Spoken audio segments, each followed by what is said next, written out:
Restaurants కి వెళ్ళి food request చేస్తేనే వాళ్ళు సర్వ్ చేస్తారు. సిమిలర్ గా సాఫ్ట్వేర్ సిస్టమ్స్ లో కూడా యూజర్ ఆర్ క్లయింట్ డేటాని రిక్వెస్ట్ చేస్తేనే సర్వర్ రెస్పాండ్ అవుతే వీటిని రిక్వెస్ట్ రెస్పాన్స్ బేస్డ్ మోడల్స్ అంటాం. దీనికి famous examples REST APIs and RPC. REST అంటే representational state transfer. REST API communicate చేయడానికి HTTP మెథడ్స్ వాడుతుంది, like get, post, put and delete. REST API stateless అన్నమాట, అంటే ఒక రిక్వెస్ట్ కి ఇంకో రిక్వెస్ట్ కి సంబంధం ఉండదు. ఇప్పుడు ఒక క్లయింట్ రిక్వెస్ట్ చేస్తే దానికి ఎమ్మటే రెస్పాన్స్ వస్తుంది, దానికి దాని ముందు రిక్వెస్ట్ ఆర్ ప్రీవియస్ రిక్వెస్ట్ తో ఎలాంటి సంబంధం ఉండదు.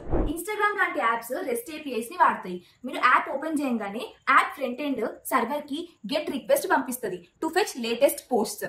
HTTP మెథడ్స్ లో గెట్ మెథడ్ అనేది మనము సర్వర్ నుంచి లేటెస్ట్ డేటా ఫెచ్ చేయడానికి యూజ్ చేస్తాం. మీరు ఏదైనా పోస్ట్ ని లైక్ చేసినా ఆర్ కమెంట్ చేసినప్పుడు యాప్ ఫ్రంట్ ఎండ్ సర్వర్ కి పోస్ట్ రిక్వెస్ట్ పంపిస్తుంది. HTTP మెథడ్స్ లో post is used to send our create data on server అన్నమాట. మీరు ఇన్స్టాగ్రామ్ ప్రొఫైల్ అప్డేట్ చేసినప్పుడు యాప్ ఫ్రంట్ ఎండ్ సర్వర్ కి పుట్ రిక్వెస్ట్ పంపిస్తుంది. HTTP మెథడ్స్ లో put is used for updating data on server. మీరు ఏదైనా post ని డిలీట్ చేసినప్పుడు సర్వర్ కి డిలీట్ రిక్వెస్ట్ వెళ్తుంది.